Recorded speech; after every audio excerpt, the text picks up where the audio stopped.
diameter of the tip of the tooth. Just like a woman's high heel shoe exerts a lot more pressure per square inch than the woman's weight is, because it's concentrated on a small area. Sure enough, the tooth shattered with just a little over 300 pounds per square inch exerted on it. With his calculations completed, Eddie feels confident that he has enough information to proceed with the fabrication of his plastic shark suit.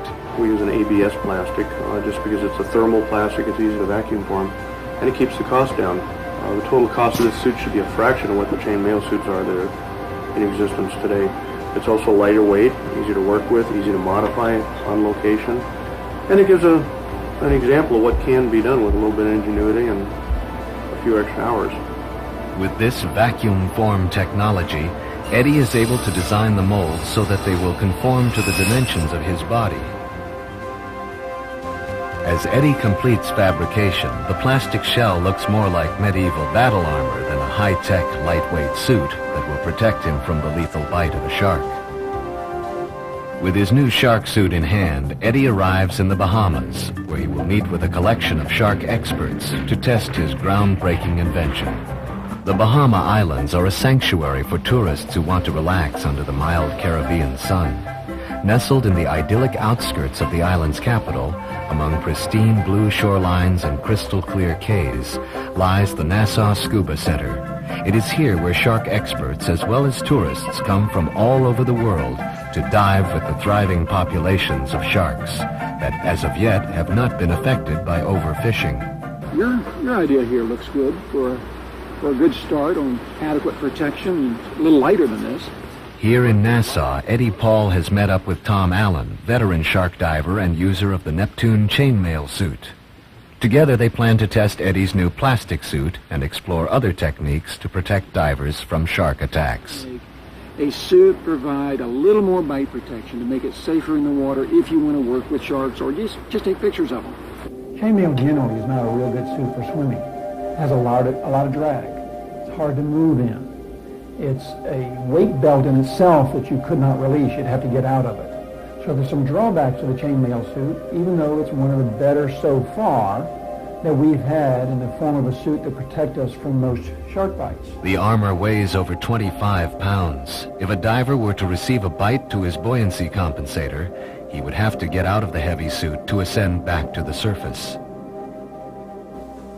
I designed this plastic suit for a number of reasons. One being I wanted to keep the weight of the suit down to a minimum because the chainmail suits are negative, which is a real safety factor.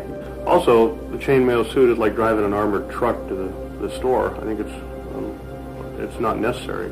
The chainmail is expensive. Body armor such as this can cost in excess of $4,500. There are professionals out there risking their life every day feeding sharks that just feel they cannot afford this kind of expense, but they want the protection. There are a number of relatively inexpensive alternatives. Tom is attempting to integrate a chemical shark repellent into a suit that a diver can wear. The chemical agent he is using is a surfactant and is found in most dishwashing soaps. By wrapping a bag filled with ordinary liquid soap around his arm, he will illustrate how a surfactant-laden suit might save a diver from a serious bite. With a chainmail suit under his wetsuit, Tom descends to test his theory. As a shark tries to take the bait, a mere sampling of the surfactant sends it frantically swimming away. Time and again, the sharks are repelled by the soap, either by departing rapidly or gagging on the bait and spitting it out.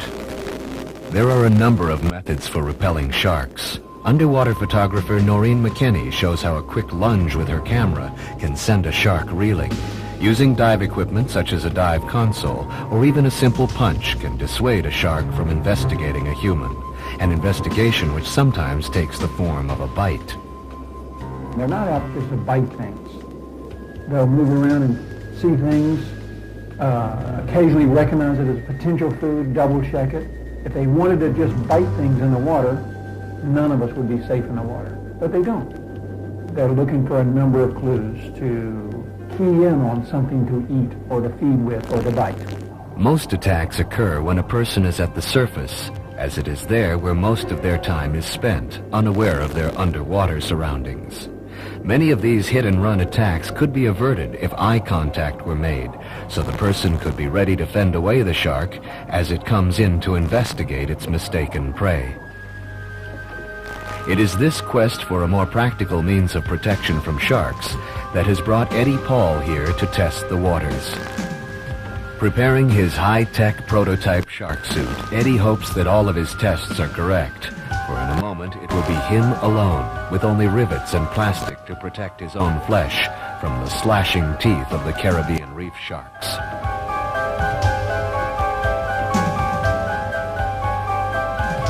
Taking a quantum plunge, Eddie slowly glides toward the bottom. Like a modern-age knight in space-age gear, he is embarking on the first step of what could be a revolution in anti-shark protection. Acting as safety divers, Jeff White and Fraser Nivens of the Nassau Scuba Center make last-minute adjustments and alterations to the suit. When they are securely on the bottom, Jeff begins chumming in the sharks.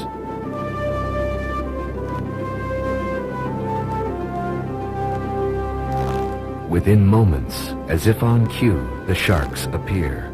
Everyone, including Eddie, hopes that his suit will provide adequate protection. With a bait fish in hand, Eddie entices the sharks to come closer. They come in to investigate, and Eddie uses no deterrents to keep the frenzied sharks from biting.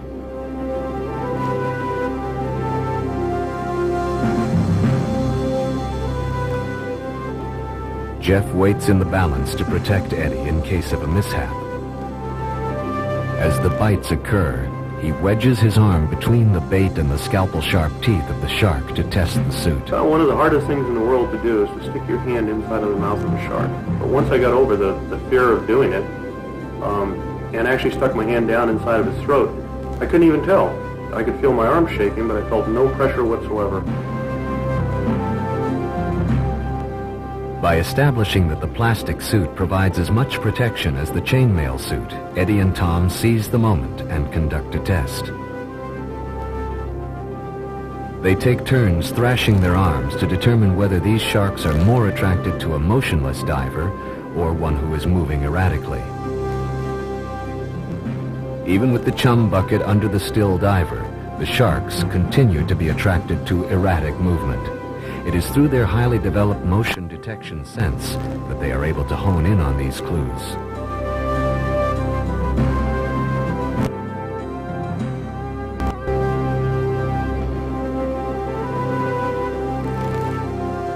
Though not conclusive, this test indicates that a person who has observed a shark in the area should not try to frantically escape.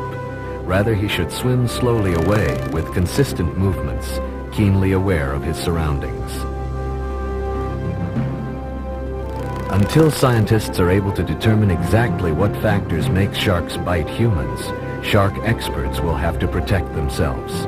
With the development of shark protection devices like these, scientists will have increased accessibility to study their habits, and with time, decipher how to ensure their survival. Here in the Bahamas, shark experts are not the only ones who have the privilege of diving with sharks. The Nassau Scuba Center also provides tourists with the opportunity to see sharks face to face. We opened Nassau Scuba Center in the middle of November 1990. We started doing the shark dives almost immediately. We knew it was something that was going to take off, that people wanted to do. There was interest generated. People seemed to be really interested in these creatures. After a few weeks of experimenting on how to feed them and the best way to run the dive, it really took off, and people have been asking for it ever since. It's not something. With over 400 shark dives logged, the Nassau Scuba Center has an impeccable safety record. Not one customer has ever been attacked. Jeff White, dive master for the Nassau Scuba Center, is in charge of the dive. When I give the briefing to the divers before the dive, you can see some of the fear and apprehension on their faces. They're wondering, how many sharks are we going to see and how close are they going to get and stuff like that. But we always tell them that they're going to have a safe, enjoyable dive, to stay nice and still on the bottom and just watch. It gives them the opportunity to see sharks up close, the feeding of them for pictures and video. Almost immediately, as the divers get into position, over a dozen Caribbean reef sharks appear on the scene. Even though this species of shark is not notorious for attacks on humans, they are still capable of inflicting a nasty bite. It's very important that they stay put and stay in one place, because something floating off the bottom is generally a target for the sharks. So we have them stay put on the bottom. Another thing that we tell them to do is we tell them to keep their hands to themselves, because these sharks are really incredible creatures, and they can like bend 180 degrees, and they can turn around and bite you if you reach out to touch them. The divers form a semicircle around Jeff, who is donned in a protective chainmail shark suit. They are to remain at a safe distance of 20 to 30 feet while he baits the sharks. Anytime you go on a dive with sharks, there is a danger factor. Every time we do it, we tend to feel really comfortable with the sharks, but everybody needs to be aware that you always never take these sharks for granted. Sharks are unpredictable. They're uncontrollable. There's nothing that we can do to, if they decide that they want to bite someone. Some comfort is derived from knowing this band of sharks personally.